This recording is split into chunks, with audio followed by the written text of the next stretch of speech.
сили масъуланд мутобиқ гаштаи сил лоиҳа барои бо табобат омориву ҳисоботӣ мувофиқи тавсияҳои тасдиқ гардида ба тамоми муассисаҳои комил ҳам дорем ки маблағҳои аз ҷониби шаҳрвандори амрико ба воситаи USAID ба Тоҷикистон ҷудо гардида бо самар истифода бурда шуданд ва бо кӯмаки лоиҳа дар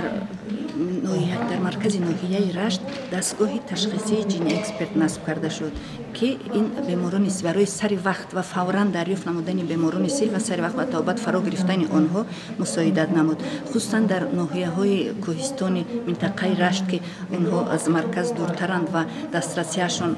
камтар буд ба оиди ташхис ва табобат ва дар ин самт ноҳия фаъолият намуда